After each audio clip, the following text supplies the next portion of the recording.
Ustadz menjawab. Assalamualaikum warahmatullahi wabarakatuh. Alhamdulillah, kali ini kita bersama Ustadz Abu Halwa Aziz Setiawan hafizahullah ta'ala. Assalamualaikum warahmatullahi wabarakatuh. Waalaikumsalam warahmatullahi wabarakatuh. Ustadz, ada yang bertanya Ustadz dari Diah Permatasari. Okay. Assalamualaikum Ustadz, izin bertanya, apakah dalam berbakti dan taat kepada orang tua kandung dengan orang tua pasangannya ada yang harus didahulukan atau lebih utama? Jazakallahu khairan. Ayyakum. Bismillah wassalatu wassalamu ala Rasulillah wa ala alihi washabihi wa mawala amma ba'd. Tentang masalah itu, ketika seorang pasangan menikah, maka ada hak dari pasangan itu yang mesti dia tunaikan. Yang pertama, kalau dia seorang laki-laki, maka kewajiban berbakti kepada orang tua itu wajib dia tunaikan, ya. Khususnya kepada ibunya pada saat bapaknya sudah meninggal dunia. Dalam hadis Aisyah radhiyallahu taala anha disebutkan, Aisyah pernah bertanya, wahai Rasulullah, siapa yang paling berhak kepada seorang laki-laki?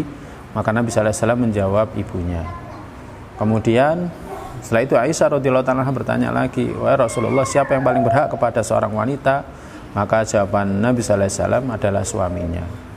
Maka seorang pria ketika mendapati ibunya sudah janda, maka wajib dia berbakti kepada ibunya, ya. Dan berbakti kepada orang tua kandung itu lebih utama bagi seorang laki-laki, walaupun sebenarnya dia juga dituntut untuk membantu istrinya berbakti kepada orang tuanya. Akan tetapi istri punya kewajiban besar kepada suaminya, apalagi dalam hadis disebutkan Nabi sallallahu alaihi wasallam bersabda, "Lau kuntu amiran ahadan ayyasuda la amartul mar'ah antas sudah li zaujiha." Kamakol. Sekiranya aku boleh menyuruh seorang manusia untuk sujud kepada yang lainnya, niscaya aku akan perintahkan seorang wanita sujud kepada suaminya. Hadis hasan, ya. Jadi seorang istri punya kewajiban untuk memenuhi hak suaminya, dan seorang suami kalau dia punya ibu, maka dia punya kewajiban bakti kepada ibunya. Tapi bukan berarti demikian tidak ada kesempatan untuk berbakti kepada ibu mertua istilahnya, ya, atau seorang suami membantu istrinya berbakti kepada ibunya, karena perintah untuk berbakti kepada kedua orang tua itu mencakup pria dan wanita.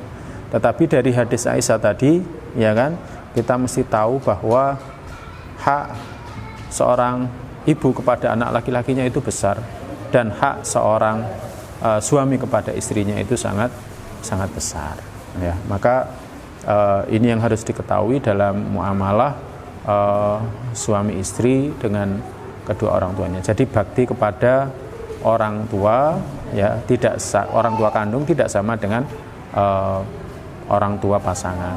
Kalau itu adalah laki-laki, ya, kewajiban kepada ibunya lebih besar, baru kemudian kepada bapaknya, baru kemudian kepada mertuanya, ya. Kalau seorang wanita, kewajibannya, ya, bakti, ya, kepada suaminya, jadi kepada suaminya, walaupun pintu birrul walidain itu masih tetap terbuka. Maka ini juga ada pembahasan penting dalam masalah ini, yakni mencari seorang suami yang solih. Karena kalau suaminya itu solih, maka dia akan bantu istrinya juga untuk berbakti kepada kedua orang tuanya. Wallahu a'lam bishawab. Jazakallahu khairan Ustaz jawabannya. Semoga jawabannya memberi pencerahan bagi sang penanya.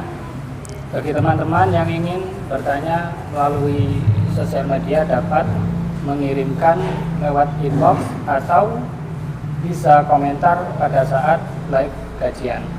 Jazakallahu khairan katsiran. Wassalamualaikum warahmatullahi wabarakatuh.